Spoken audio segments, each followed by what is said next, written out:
Will gather in the paddock, then come to the post, and the gates will open for the final leg of the Triple Crown, a mile-and-a-half endurance test that could be called horse racing's version of the New York Marathon.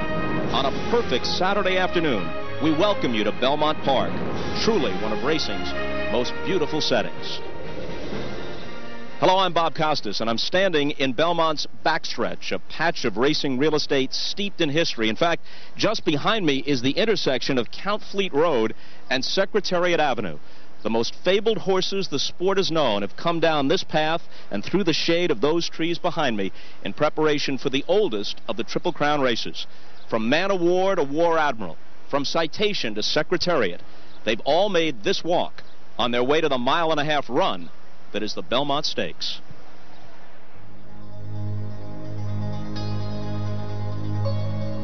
We've never been able to conquer the prestigious Belmont Stakes.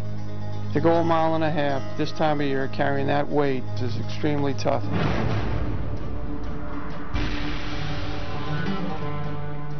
That's the reason we come to Belmont, to see what's going to happen at a mile and a half.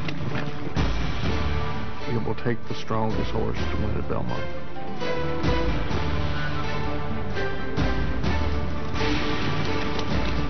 Even though you know it's a mile and a half, even though you know that Belmont turns are big, sometimes a rider can get caught up and go too soon. Belmont Park demands a lot of speed, stamina.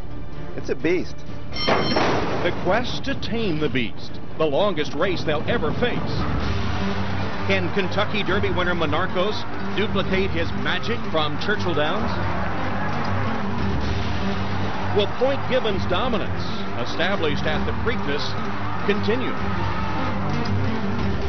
Or will another 3-year-old join the illustrious list of Belmont champions?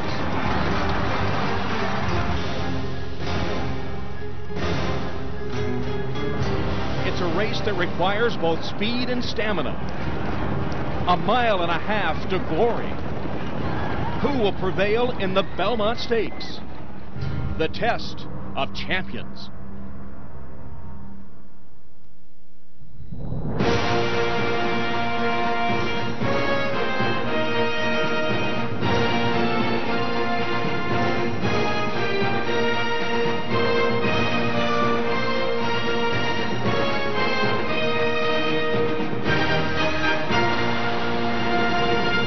There's no other scene in American racing quite like it. Just a few miles from Manhattan skyscrapers stands a monument to the thoroughbred. It's the wide expanse of Belmont Park, with its graceful mile-and-a-half oval and gentle sweeping turns, the setting for the final jewel of the Visa Triple Crown, the Belmont Stakes. And a big crowd, over 70,000, has turned out for the test of champions, many taking the track to the track. And former President Bill Clinton is here, seen visiting with Bob Baffert just a little while ago. For the 23rd straight year, there will be no Triple Crown winner, but there is a developing rivalry. Monarchos ruled Churchill Downs on the first Saturday of May, but faltered in the Preakness. Point Given, who looks like a hockey player with all his stitches, probably banged his head on the stall. He can be a little crazy. He was dull in Louisville, but brilliant in Baltimore. Today, over a demanding mile and a half, they meet again to settle the issue and assume leadership of the 3-year-old division.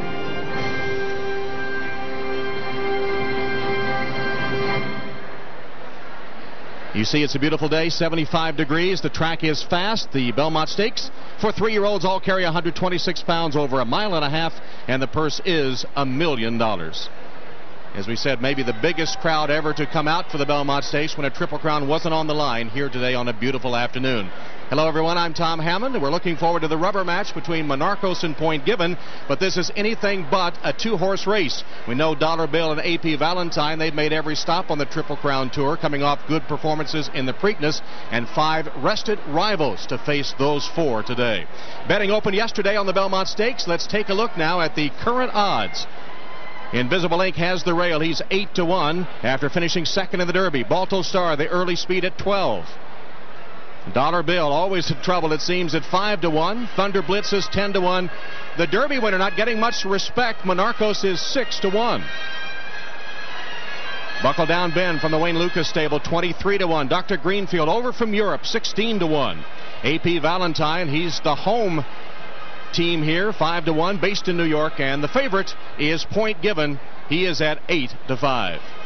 Point Given is the favorite, and after his performance in the Preakness, you wonder what happened to him in the Derby. Joined now by Charles Canty. The questions remain, Charles. Well, Tom, I'm convinced he was just too close to that insane pace in the Derby. It just took all the starch out of him, and it was really nobody's fault at all. They simply hadn't figured out his running style. In years gone by, young horses made more starts before they ran in the Triple Crown. And they would be able to know exactly how these horses wanted to run. But Point Given had so much natural speed, he really fooled them. And when they got him to the Preakness, took him back, let him relax, they found that was the key. Well, he certainly was brilliant that day. Monarchos didn't run well there, but of course at Churchill Downs he was pretty brilliant, so we know he is capable. If you believe in omens, and what horse player doesn't? John Ward, the trainer of Monarchos, won the Acorn Stakes for 3-year-old fillies yesterday with a 50-1 shot, 4 Secrets. And another omen, he's stabled in barn 3 here at Belmont Park. That's the barn formerly occupied by Woody Stevens. Woody learned the game from John's grandfather, and of course had that incredible string when he sent out 5 consecutive Belmont Stakes winners. And right now, Mike Battaglia is parked right next to barn 3. Mike? And Tom, you know I believe in omens, and I also believe in hot streaks. And right now, John and Donna Ward are hot. Not only did they score the upset win in the Derby with Monarchos, but right here at Belmont Park, they won the Peter Pan with Heroes Tribute. And as you mentioned yesterday, the Acorn with 55-1 for Secrets. But the star of the barn, definitely Monarchos. He ran a great race in the Kentucky Derby. He just blew the field away, almost equaling Secretariat's track record. And I know Point Given didn't run his race that day, but even if he had, it's hard for me to imagine that he would have beaten Monarchos on that day. Now, the Preakness, that was another story. It was Point Given's time to shine, and he did that. He reestablished himself as the best 3-year-old in the country. Today, these two square off for the 3rd time, both horses with championship potential. And, Tom, if they both run their races, I think we're in for a great show. And wouldn't it be great to see them in a head-and-head duel that would really cement their rivalry? That hasn't happened yet, of course, as they both threw in clunkers in the race they didn't win. Well, we will see some familiar faces, and we'll also see some newcomers we haven't seen since the Kentucky Derby. For more on that, let's go back to the backstretch and Bob Newmeyer.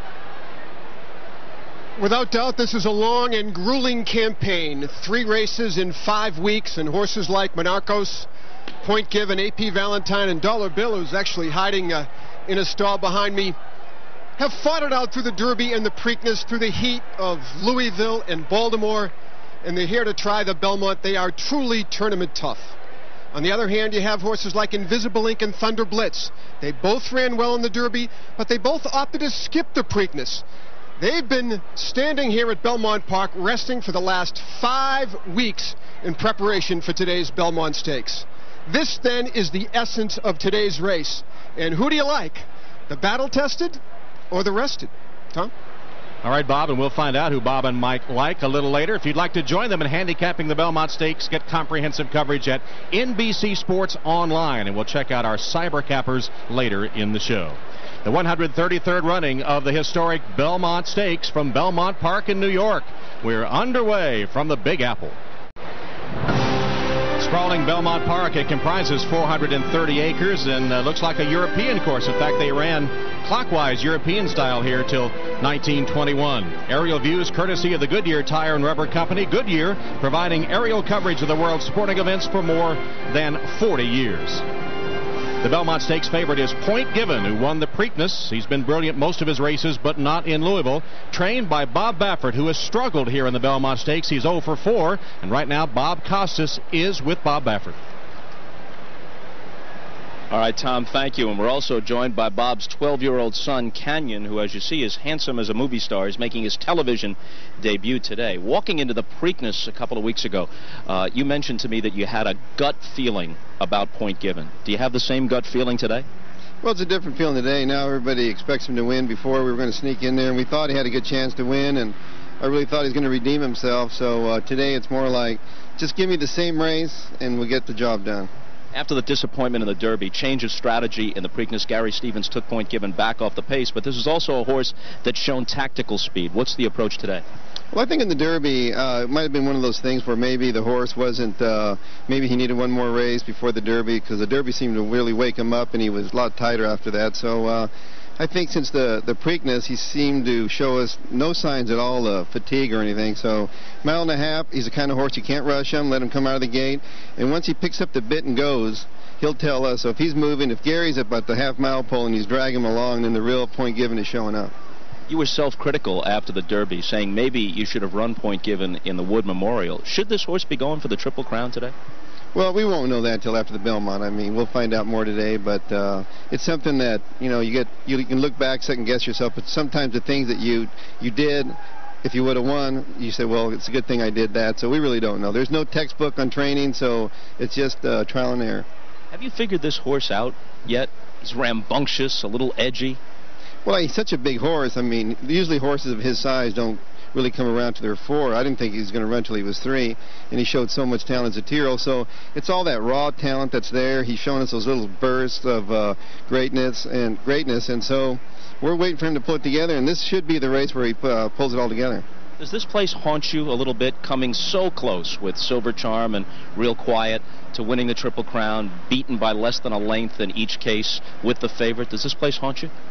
The fans haunt me. I know that.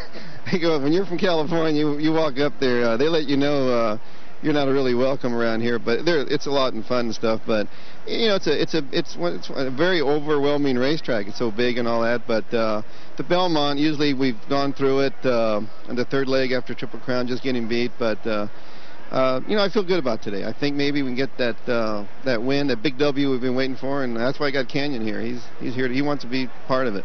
Canyon, is this Point Given's day? Yeah, it is. All right. Straight from the horse's mouth, in some sense. Let's go back to Tom Hammond. All right, Bob Baffert trying to finally get that elusive Belmont Stakes win. We did learn this week that Point Given has a little bit of an unusual shoeing configuration. He has the regular nailed-on shoes on 3 of his feet, but a glued-on shoe on his left hind. What do we make of that? Well, he's had some problem with the fungus. It's caused him to have a cracked heel, and apparently they were having trouble keeping that shoe on that foot because his leg is sensitive. It's like having maybe a hangnail, so he didn't always put his foot all the way down. He was on the tip of his toe. He was putting torque on the nails, and he kept losing that shoe, and eventually you can't just keep hammering more nails into the foot, so they put the glue-on shoe on. So he'll be running, strangely enough, in 1 glue-on shoe and 3 regular ones, but he's a great big horse. I mean, he's taller than the average horse and heavier than the average horse. If he were human, he'd be playing for the Lakers, but it's hard to keep those shoes on him when they put that kind of stress on them. I don't think we can get Shaq to ride him, though. Well, one of the familiar faces on the Triple Crown Trail has been Dollar Bill, and certainly everybody in racing has come to know him as the Hard Luck Horse. He has his own website on the World Wide Web at dollarbill.ws, and here he talks to the Billsters, his fans, saying despite all the trouble he's been in, he thinks he is thankful that it hasn't been worse. His troubles continued for the 4th straight race in the Preakness, and who better to analyze that race than our former jockey, Donna Barton Brothers. Donna? Well, Tom, as you well know, well-publicized trouble all the way up to the Preakness, and then in the Preakness he actually had 2 traffic problem incidents. Both of them involved Griffinite with Sean Bridgemahan aboard. In the first incident, you can see Dollar Bill in the pink silks. He's pinched back between A P Valentine on the outside, Griffinite on the inside. You hear him scream there. On this angle, you're able to see exactly how much ground he lost. He lost like 2 lengths of ground right here. This was the first incident. 30 seconds later, we go down the stretch. Watch as Sean Bridgemahan reaches for his goggles. As soon as he goes to switch goggles, Griffinite veers sharply to the right, directly into the path of Dollar Bill. He's forced to check up again. Pat Day regathers him, regains momentum. And then, as you can see on this, on the close-up incident, he actually does clip heels when he does this. Almost falls, really. And then Pat Day does regather him, regains his momentum, goes to the left-handed whip, gets him to the outside of all the other horses, and makes a strong rally through the stretch to actually finish 4th, Tom. Well, Donna, it just seems like he's always in trouble. Are there horses that just can't avoid trouble during their careers? Well, they don't necessarily make trouble, but some horses are quicker on their feet, and they're better able to avoid the trouble, or else they're able to get out of the trouble once they're in it. But Pat Day has likened this horse's run to that of a semi-truck. He says that he's powerful once he gets going, but if that acceleration is halted, it takes him some time to regather his momentum. All right, Donna. Pat Day drew some criticism. Here he is in the jockey's room for his rides on Dollar Bill. After his Preakness ride, the trainer Dallas Stewart thought about replacing him. Pat Day himself even said, well, maybe it's not a good fit. Both reconsidered and decided to keep Pat on the horse. In fact, Pat said, there has been rider error when Dollar Bill's been in trouble, not mine. And let's update the odds for you. Invisible Ink at 8, Balto Star at 12. Dollar Bill is a 5-to-1 shot, looking for a clean trip today. Thunder Blitz at 10. Monarchos holding at 6-to-1, the Derby winner. Again, not getting a whole lot of support. Buckle Down Ben and Dr. Greenfield are long shots. A P Valentine still at 5. And Point Given continues to reign as the 8-to-5 favorite here at Belmont Park.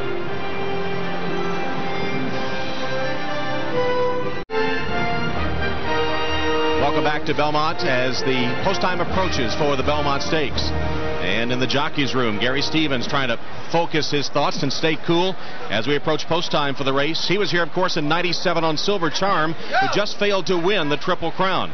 In fact, the last time the Triple Crown was on the line was '99 when Stevens' best friend, Chris Antley, was on Charismatic, a Cinderella story for both horse and rider. Antley then was in the midst of yet another comeback from weight problems and drug addiction. He'd fallen so far from his '91 Derby victory on Strike the Goal that few thought he would ever ride again. But at the Belmont 2 years ago, it seemed headed for a fairy tale ending. No one could imagine the scene that would unfold at the finish line or the nightmare that ended this past December.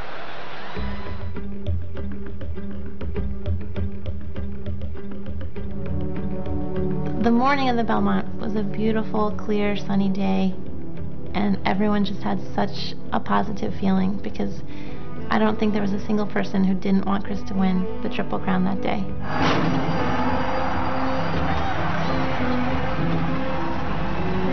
You could see in the last 50 yards of the race that something had seriously gone wrong with Charismatic. Chris jumped off of him and picked his leg up. I couldn't believe what I was seeing. Chris had actually saved the horse's life. Today, we're fortunate enough to have Charismatic as a stallion because Chris Antley, to his own peril, had the courage to bail off of the horse, and we're exceedingly grateful. That picture of Chris holding Charismatic's leg up, I think, says it all. You see the tears coming down Chris's face. That's the Chris Antley that should be remembered.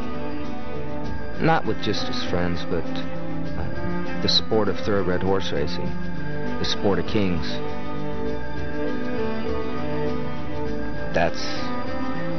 He was a king that day. 911 emergency. Hi, need an ambulance, please. Okay, stay on the line, don't hang up.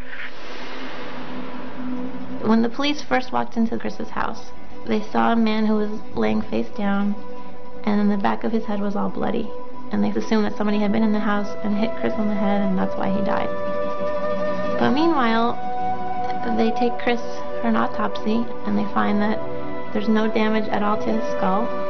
That couldn't have been what caused his death. There must have been some other reason. Chris was afflicted with two problems. He was a drug addict and also clinically depressed.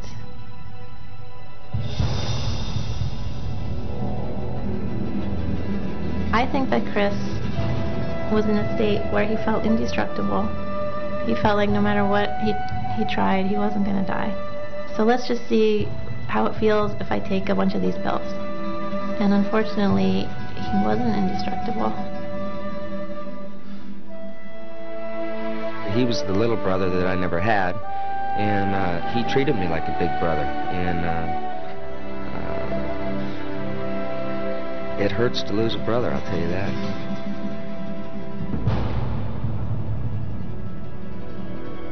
You know, it's been 6 months since Chris died, and every time my cell phone rings for a split second, I think, oh, there's Chris.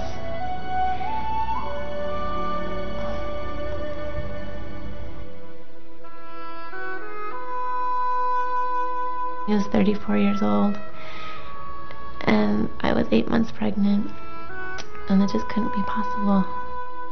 When I first heard the news, I wanted to curl up in a ball and start drinking and stop eating, and I couldn't do that because I had a child growing inside me who needed her nutrition. And after she was born, you know, I would be alone in this apartment looking at her big blue eyes that came exactly from her dad. and I knew that I could go on. I've seen my goddaughter, Violet Grace. She's like looking at a miniature Chris, and at least a piece of him is living on. I think with Violet, I won't stress Chris's life as a jockey, but I think that one moment really crystallized who Chris was as a human being. I feel like Chris is always watching us, and I don't want to let him down. He's in my thoughts when I go out there. I feel like I've got a little extra helping hand with me. That's how I keep Chris in my memories.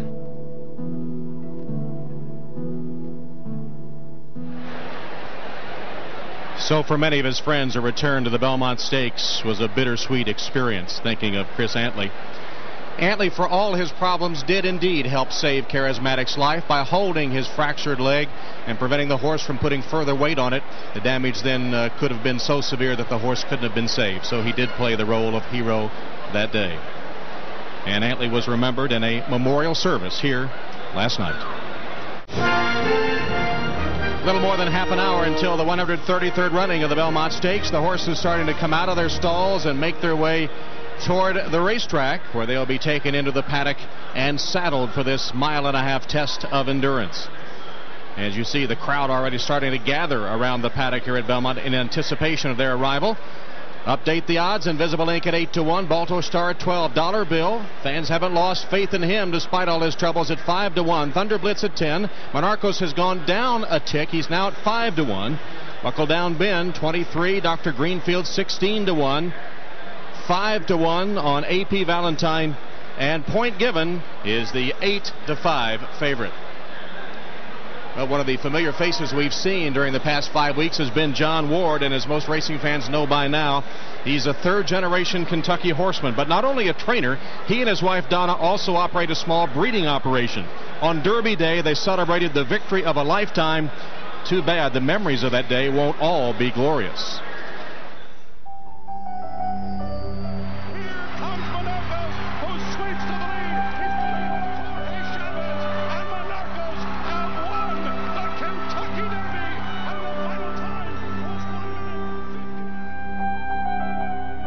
Being born and raised in the business and then going off and winning the Kentucky Derby, it was a sense of pride for everybody in Central Kentucky. But on the other hand, as happy as these people were and as proud, all of them in the area were worried about what their future was going to be. The day after the Kentucky Derby, I get a call and said, "We've got a problem." And the problem was losing our foals. Suddenly we were experiencing incredible numbers of losses on the farms. The first 2 weeks of May, it was very much like a mass unit in here.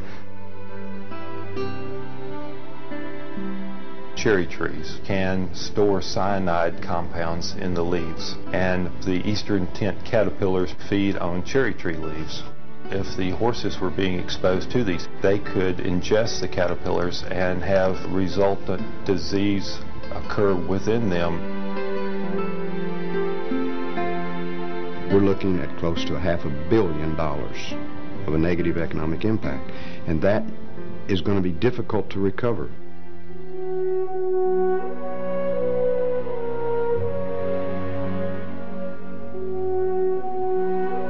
Too often the horse business is associated with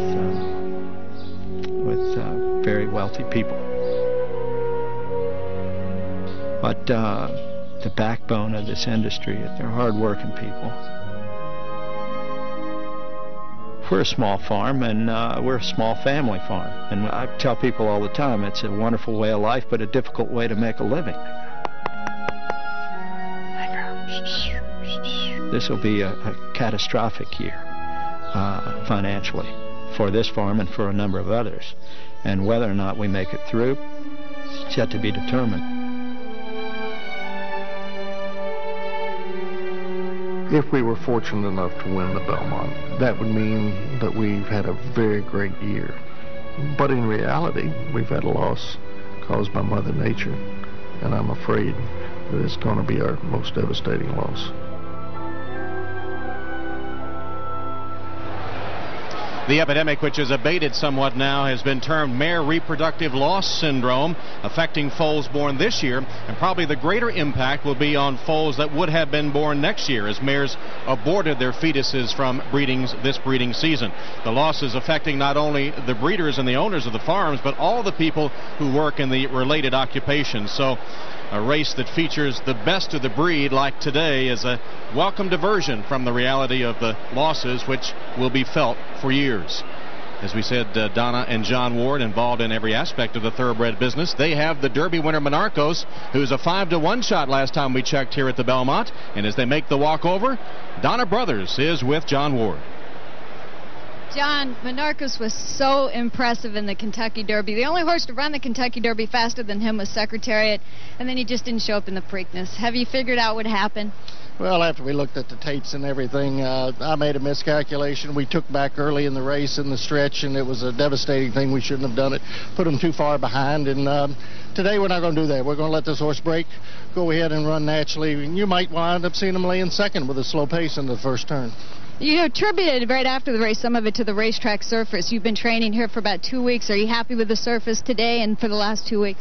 Well, the last 2 weeks it's been mud. It was loose first couple of days here when it was dry, but today it's excellent. They've got the racetrack safe. It is a little on the quick side, but you know, I think that's probably better off with these horses that have been campaigned so hard going 1.5 miles. Well, you won the Acorn Stakes yesterday with Four Secrets at 50-1. Was that a good omen for you going into this race? Well, it really is. I mean, anytime you win a Grade 1, it's a good omen, but it means my horses are fit, my staff's doing the right kind of a job, so it makes you feel better about the foundation your other horses have, especially Monarchos. All right, John, good luck to you, and I hope the strategy works this time. Good luck. All right, Tom, back to you. All right, Donna, and meanwhile, live in the jocks room, there's the rider of Monarchos, Jorge Chavez. Chavez is 0 for 7 in the Belmont Stakes, riding all long shots, and John Ward thought actually that was a pretty good omen because it's a distance that the jockeys don't ride very often, and to have ridden in the Belmont 7 times really he thought was an advantage. And John Ward too has changed his training method on Monarchos here. We talked so much about before the Derby, he just gave him long gallops, didn't work him the week before the race, galloped him to the Preakness Stakes. They are strong gallops, and he said he actually worked him a couple of times, Chelsea, but it was a cutback on his training regimen. How do you gauge that? Well, there was more time between the Preakness and the Belmont, so he needed to do something with him. He didn't get as much out of the Preakness because he simply didn't run his race at the Preakness. I'm of the school that he just didn't get hold of the track, and he was struggling, and he really didn't run as hard as he did, obviously, in the Kentucky Derby. John is also very conscious of the need to have some kind of familiarity with this racetrack. There's a lot of sand in this surface here at Belmont Park. You really need to be acquainted with this. Horses with home court advantage often have the edge here. So John felt like a couple of works would really help. But both times he worked Monarchos here, the track was sloppy, so it was very wet fast. So John's been fretting all week that he isn't going to be tight enough to run over this bow and the horse gallops so rapidly that he cut back on those long, rather fast gallops and instead worked him a little bit. So Monarchos still has not convinced anyone. He's at 5-1, and the horse that ran behind Monarchos in Churchill Downs, and in fact John Velasquez, the rider of Invisible Ink, lodged a objection that was disallowed, but Invisible Ink, second in the Derby, now comes right back after 5 weeks rest for the Belmont. He is one with a home court advantage there. He's stabled right here, Invisible Ink. Speaking of the home court, as Todd Pletcher walks into view, is A P Valentine. He's the Nick Zito trainee, and he'll be one that the local fans will enjoy putting their money on today. He's number 8. The horses making their way over to the Belmont paddock will return in a moment. At Belmont Park on New York's Long Island, the fans gathering around the paddock hoping to get a glimpse of the Belmont horses. And the odds update: dollar bill still at 5-1, and Monarchos still a 5-1 shot to win the Belmont Stakes. Buckle Down Ben, the longest shot on the board. Dr. Greenfield and Point Given has been favored in all 3 Triple Crown races. He is at 3-2. The hometown favorite A P Valentine is at 5-1. His trainer Nick Zito's with Bob Newmeyer.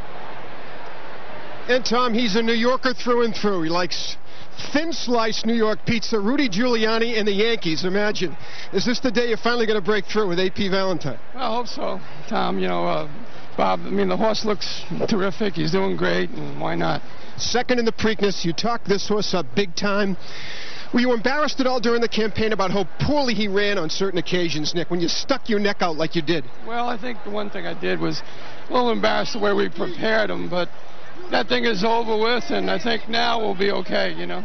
Well, he has the home court advantage. You can hear the fans here in New York. They are definitely in Nick Zito's corner, Tom Hammond, with A P Valentine. Back to you. I saw Nick acknowledging some of the cheers and hellos as he walked down that cordon of fans here lining the rails on the way to the paddock. Well, do you remember the story of Invisible Ink? He was the horse saved from death a year ago by a persistent owner and by Dr. Robert Copeland's folk remedy of rancid buttermilk, which eased his digestive woes. Well, Inky is back today with 5 weeks rest after his remarkable run in the Derby.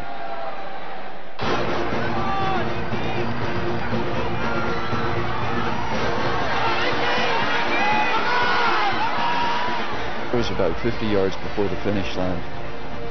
I knew we were going to be third. And then Invisible Ink put on a run in the last 50 yards. It was unbelievable. He saw Congaree, and he got up and nailed him at the wire.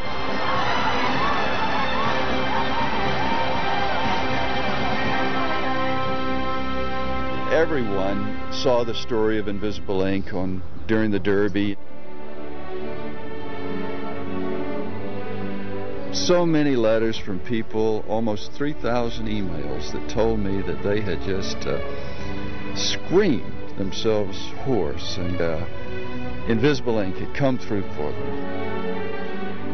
They're really tuned in to having a horse that they can identify with because they feel like he's been a horse that's overcome probably a lot of things that they've had to deal with in their lives.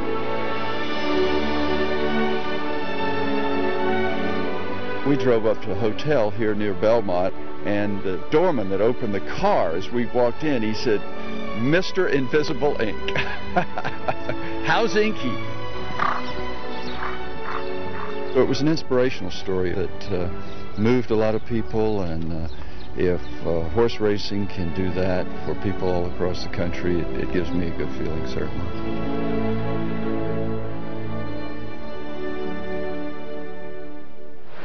And this has been a homecoming of sorts for John Fort, who launched a career with thoroughbreds at Belmont in the 70s, arriving at the stable gate and eventually getting a job as a hot walker with Calumet, then flying high under trainer John Veach, and from a hot walker to primary owner of a Belmont Stakes Contender.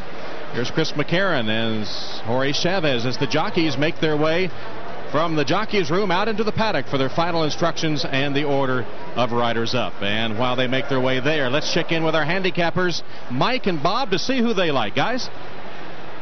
Well, Tom, a lot of debate about who's going to win this race. No debate about the pace. None whatsoever. The pace was torrid in the Derby and Preakness, but we're not going to see that today. There's only 2 speed horses in here, Balto Star and Buckle Down Ben. And Balto Star, those 2, is definitely going to be in front. Take a look at the Kentucky Derby.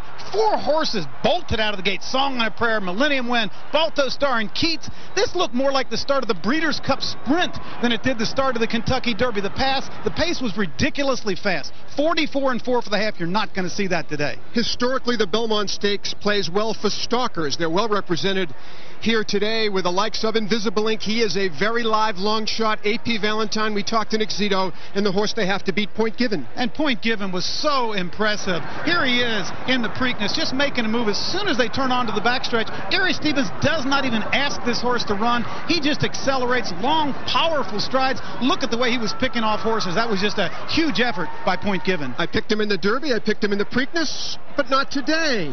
Fearful that he might not be able to repeat that big Preakness effort, which brings us to our closers. Well, of the closers, the only one that I can see getting anything, Bob, is Monarchos, the Derby winner.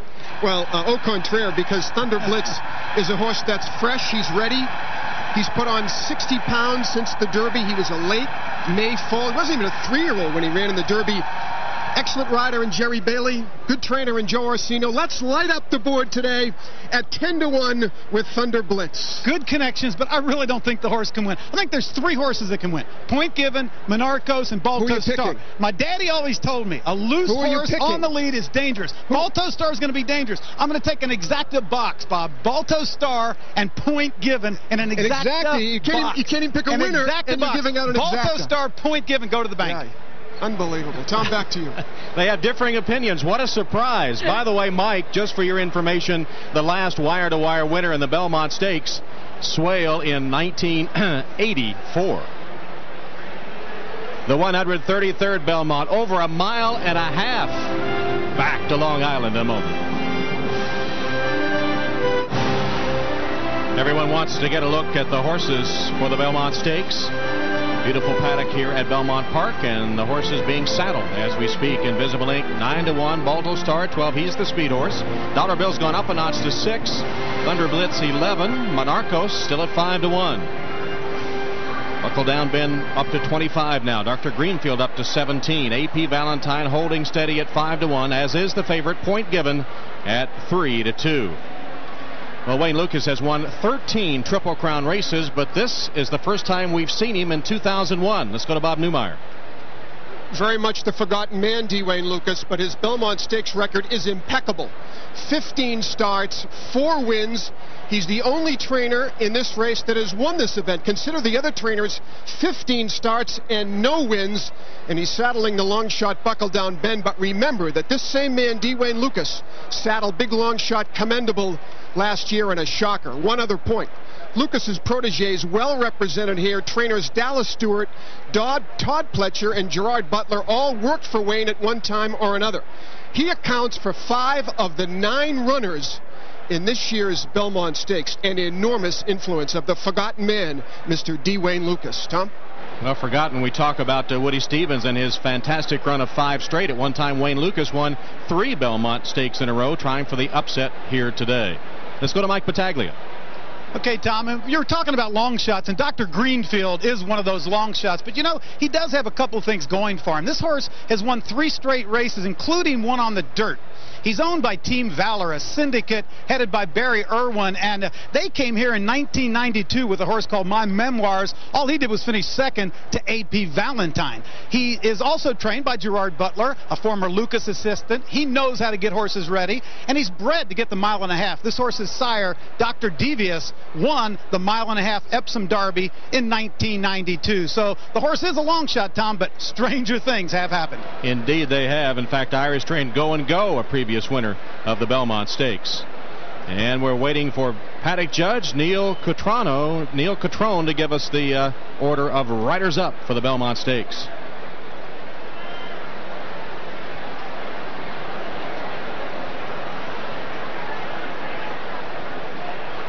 As they continue to make a circuit of the paddock, and there's the overhead view. Gary Stevens awaiting a leg up on the favorite Point Given at 7-5 the last time we checked. See the multiple goggles on his helmet. They pull them down so they have a fresh pair always as the race is run. And Point Given once again will be breaking from the outside post. He is the first horse in Triple Crown history to have drawn the outside post in every race. That's since the starting gate came into use early in the 20th century. First time a horse has started on the outside in each of the Triple Crown races. And in fact, he's been favored in all 3. Gary Stevens gets the leg up, and the horses soon will be making their way onto the track. You know, the ability to get the 1.5 mile distance of the Belmont has always been important to breeders trying to produce the classic horse. 11 Belmont Stakes winners have sired winners of the race. AP Indy has a chance today with A P Valentine, and if the 95 champion could watch the race today, he would certainly have a rooting interest.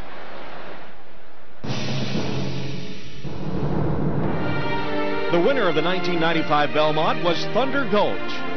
The chestnut colt pulled away, capturing his second Triple Crown race, having won the Kentucky Derby earlier. And the legacy of Thunder Gulch continues today. Derby runner-up Invisible Ink and Preakness winner Point Given were both sired by Thunder Gulch. Gary Stevens, who rode Thunder Gulch in the 95 Belmont, attempts today to duplicate that feat aboard his son, Point Given.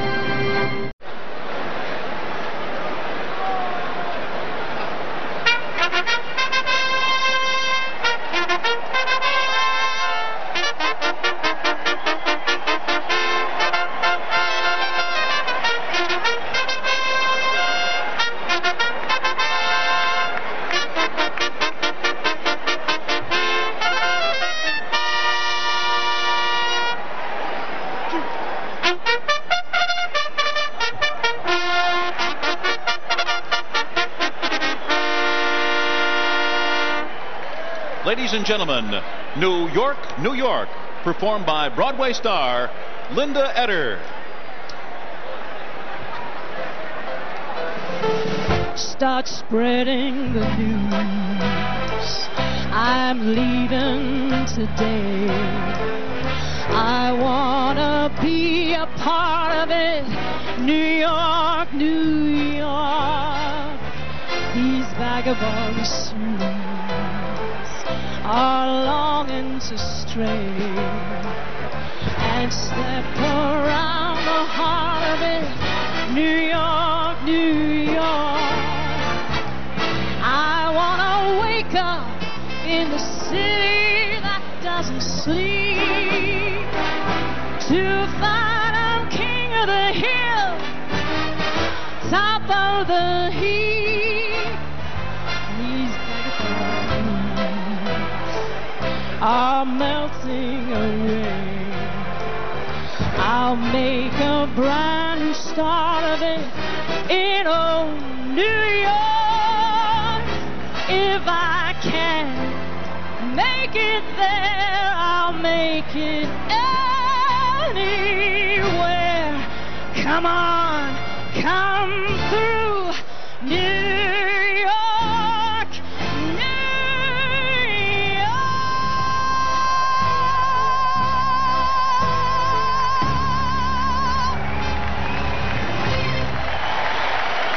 And from the Big Apple, here are the horses for the 133rd running of the Belmont Stakes. Invisible Ink is the one, second in the Kentucky Derby. The rider John Velasquez returned to Puerto Rico this past week to be with his dad, who possibly has leukemia. He's back to ride Invisible Ink. The two-horse, the speed, Balto Star, trying to become the second gelding to win the Belmont Stakes. The only other one, Creme Fraiche, one of Woody Stevens' 5 winners. Chris McCarron has won this race twice. He's aboard for the first time.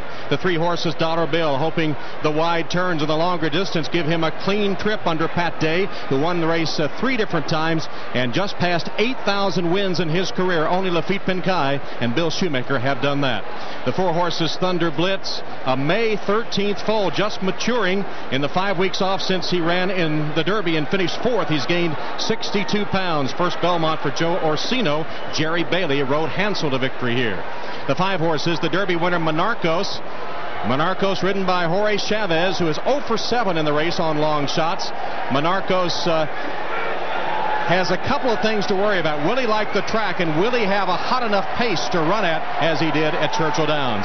The 6 is Buckle Down Ben, owned by Michael Tabor, who also owns half of A P Valentine.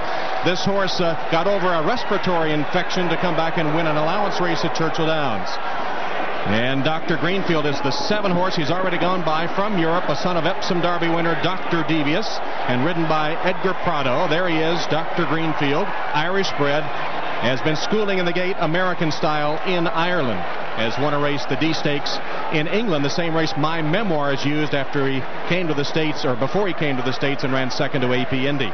AP Valentine is the son of AP Indy, ridden by Victor Espinoza. He's 2 for 2 at Belmont Park. His best race, the Champagne, here last fall when he beat Point Given. And the 9 horse is the favorite. That is Point Given. Gary Stevens has 2 Belmont Stakes wins in 5 rides. Point Given, the son of Thunder Gulch, all stitched up like a hockey player, but ready to go. He can be a handful sometimes in the morning, but usually not so in the afternoon for Gary Stevens. As Bob Baffert tries to get off the schneid in the Belmont Stakes, he is 0 for 4. So the horse is warming up as the Belmont Stakes approaches.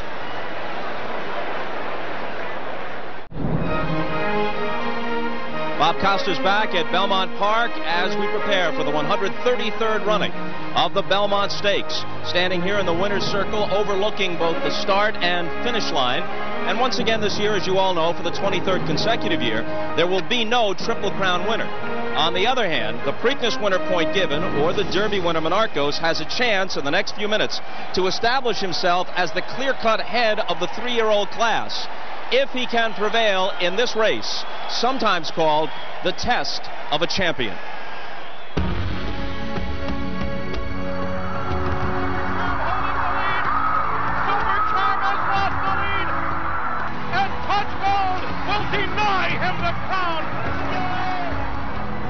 Well, I've won the Derby a couple times, won the Preakness a couple times, but I just can't get this monster of a race out of my mind. Point Given might ease that disappointment. The Preakness champion is primed to end Baffert's drought. But Monarchos is not about to step aside. That's not how Derby champions react. New York's own Nick Zito has yet to win a Belmont crown. His glory could come with A P Valentine. The air of uncertainty that surrounds the Belmont Stakes could also produce the perfect ending for Invisible Ink's fairy tale run. The test of champions is now. And as they come to the starting gate, let's recheck the odds where Point Given has been the favorite since the outset. Invisible Ink on the inside, holding at 10, Balto Star 11-1. Dollar Bill at 6, Thunder Blitz 12, Monarchos still at 5-1. Buckle Down Ben, Dr. Greenfield are long shots. Nick Zito 0 for 10 in the Belmont Stakes, but he's been second 4 times. His A P Valentine 5-1, and Point Given still a solid 7-5 favorite.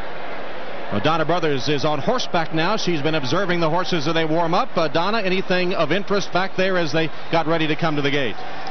Well, Tom, from the crowd noise, you can hear that I couldn't clearly hear you when you asked me a question. So I'll just tell you that the track is in perfect shape, as John Ward had mentioned earlier.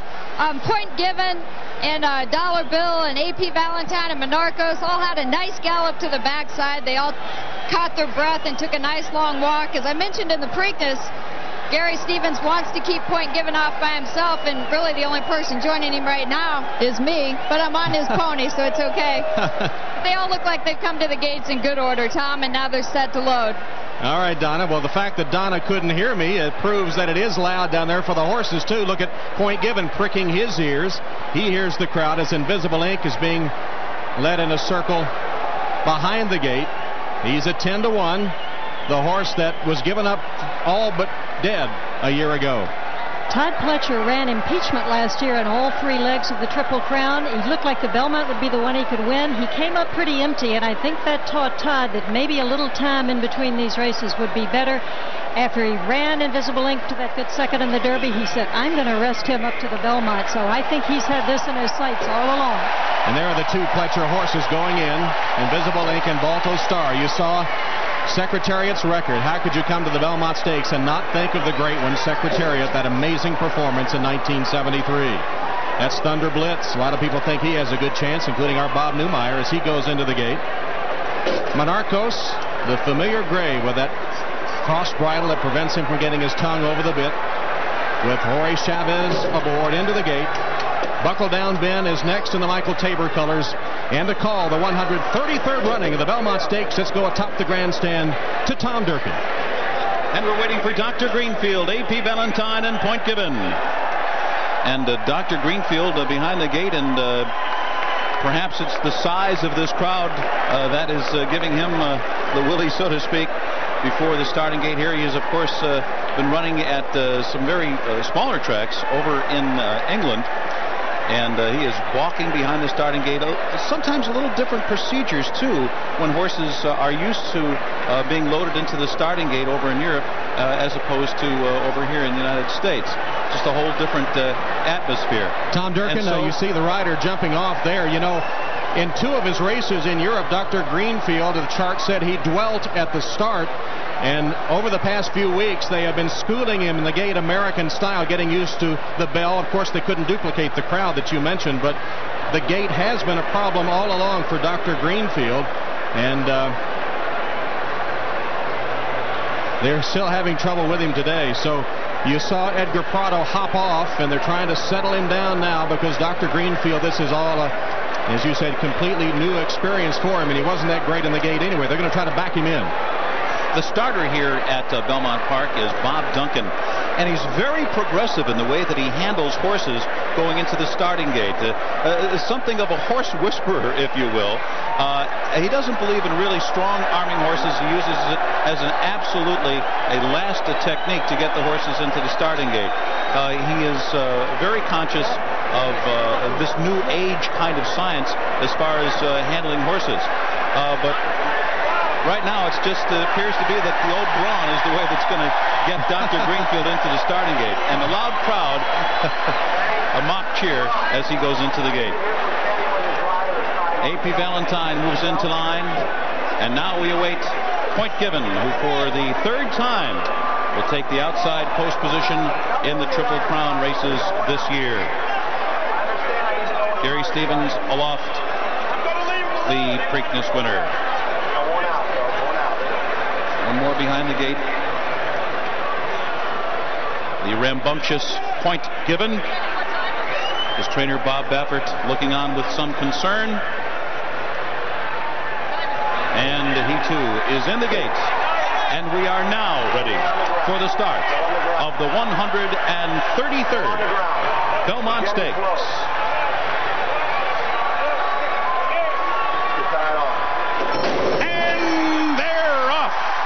And Balto Star, wasting no time, is immediately in front in the first few strides. Balto Star to establish the early lead. Buckle Down Ben is just to his outside, and Jorge Chavez has Monarchos close in the early going. Is in between horses third. Invisible Ink continues up on the inside fourth, and Point Given's right there. He's up on the pace and on the far outside.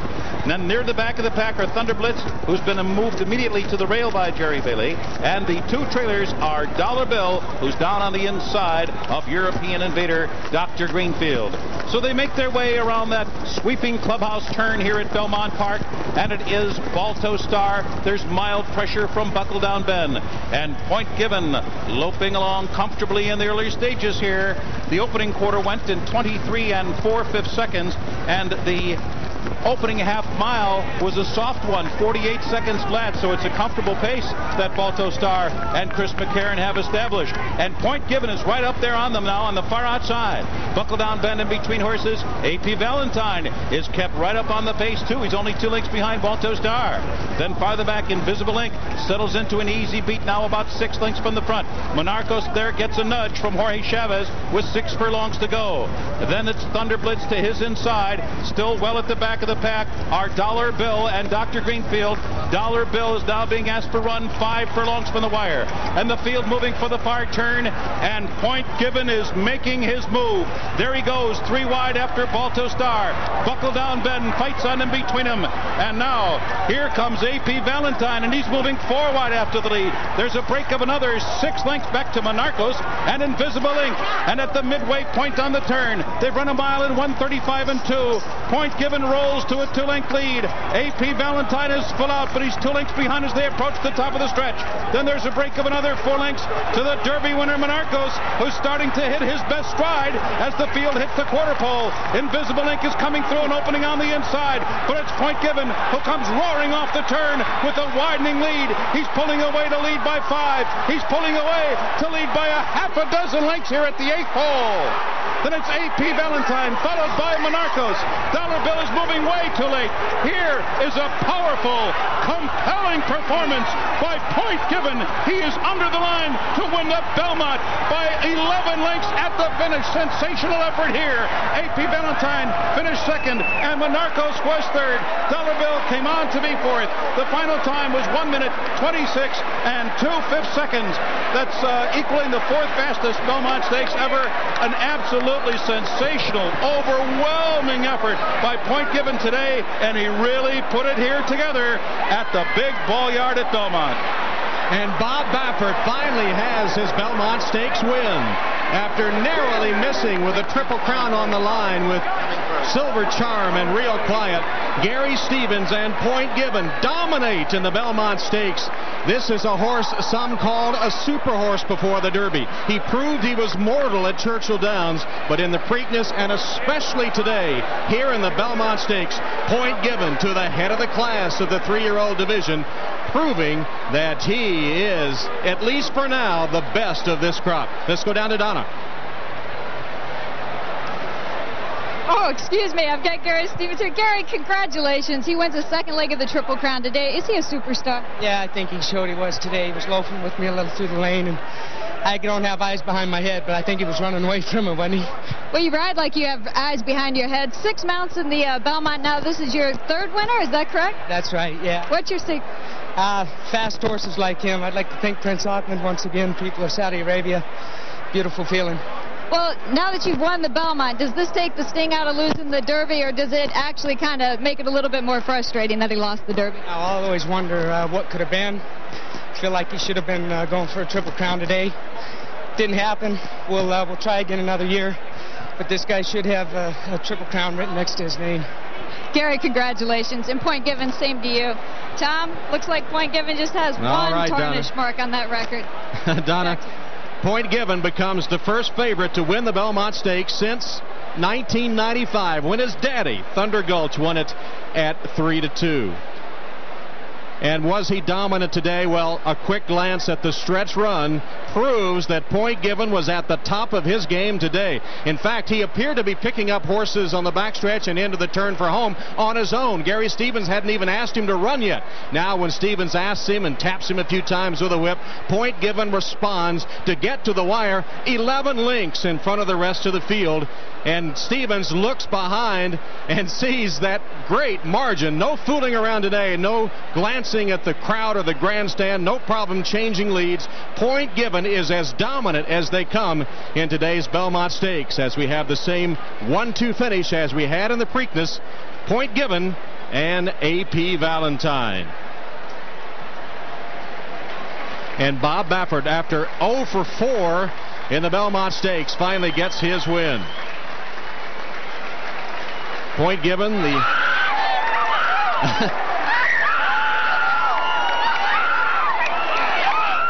his son Canyon enjoying the moment and gets a high five from Dad and a big hug as well. Thunder Gulch, the 17th horse to win the Preakness and the Belmont. 7 of them didn't even run in the Derby. And as Gary Stevens said to Donna, boy, you left with a question of what might have been had he been true to form at Churchill Downs.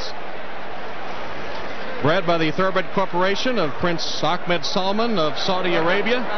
He's a colt by Thunder Gulch out of Turco's Turn by Turcoman. And let's go to Bob. He is with Jorge Chavez. Well, he was clearly the fan favorite here in New York, but I don't know what you could have done to stop that runaway train. George Chavez, Point Given, ran off the screen today. Does it surprise you how impressively he ran in today's Belmont Stakes? Yeah, the winner can take nothing for the winner. He ran hard and he ran very, very good. And my horse was trying. He ran very hard. You know, I don't have what else I can say except for the first time maybe the number 2 come out a little bit, and you know, I got a little bit steady, but not that much. You know, I don't look up for the skews. And it was really essentially, George, a race for second between you and A P Valentine, the way it boils down. Yeah, my horse was digging in.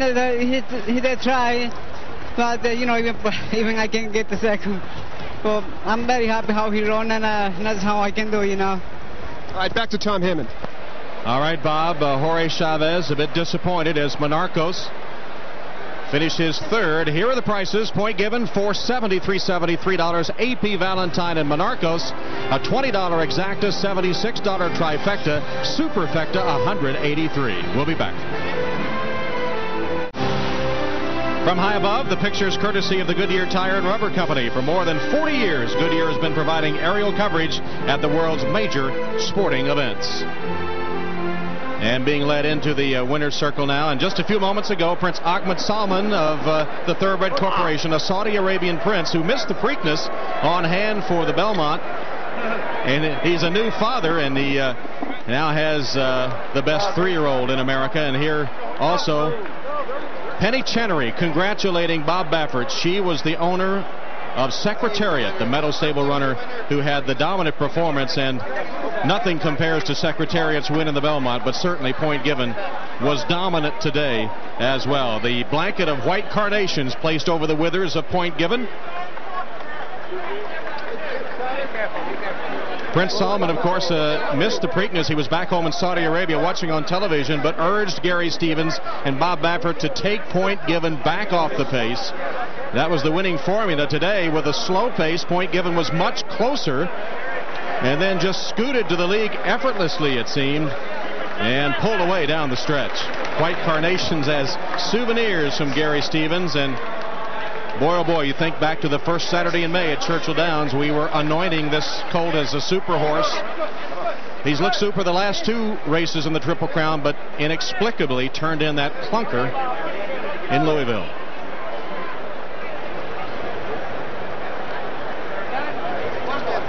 Point Given's 2:26 and 2 time, equaling the 4th fastest Belmont Stakes of all time. Hillary Clinton, the junior senator from New York, will make the trophy presentation with the former president looking on. That's when we return to Belmont Park. Point Given just got a shower, headed back to his stable. If you've been watching the news, you know a state of emergency has been issued for the Houston area, forcing the cancellation of tomorrow's WNBA Houston Comets Phoenix Mercury game. So NBC will be bringing you the New York Liberty and the Washington Mystics in its place tomorrow at 3 o'clock Eastern Time. Here's a complete order of finish. Dollar Bill finishing 4th. Apparently had a clean trip this time, but could only get 4th. Invisible Inc. in 5th. Thunder Blitz 6th. And all the way down to Dr. Greenfield, who was eased. For the presentation, let's go to Bob Costas. All right, Tom, thanks very much. Along with owner Prince Ahmed and trainer Bob Baffert, winning jockey Gary Stevens. On the victory stand with us, former President Bill Clinton, Senator Hillary Clinton. We will hear from them in just a moment. Tim Smith, who is the commissioner of the NTRA, is also here. Becky Sager, executive vice president of Visa, sponsors of the Visa Triple Crown. And the president of NYRA, Barry Schwartz, will handle the honors from here. Well, this is a great day for New York racing. It is my great pleasure to introduce our presenter for the 133rd Belmont Stakes, Senator Hillary Clinton and President Bill Clinton. Thank you, Barry. Well, we are thrilled to be here at one of the most beautiful racetracks in the world, and to be able to make this presentation. This really shows how New York racing is at the very forefront of world racing, and your victory here today just is further proof of that. Congratulations. Thank you very much, Mrs. Clinton, Mr. Clinton. And I would like to dedicate this victory to the people of the Kingdom of Saudi Arabia. They deserve this, and this is for them, it's not for me. And also, I promise you one thing, for New York, I would call the most expensive and good horse Big Apple after this victory today. Thank you very much. Prince Ahmed, congratulations. Although our time is short, a quick comment from President Clinton. Mr. President, you're on something of a sports tour. French Open, Belmont Stakes. I understand tomorrow you'll be in Philadelphia for Game 3. This is a great race, and this horse put to rest all doubt. It was magnificent today, and I know we were all proud to be here. I was honored to be here. I think everyone in this great crowd today will remember this for the rest of his life. And as the trainer just said, it was the trainer's triumph, beyond all doubt. All right, then let's turn to Bob Baffert.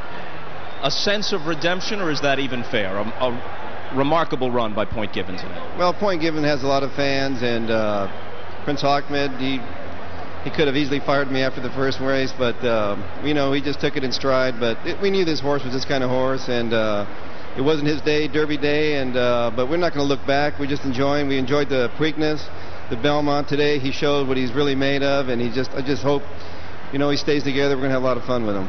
You indicated he would run closer to the lead than he had in the Preakness, and he did.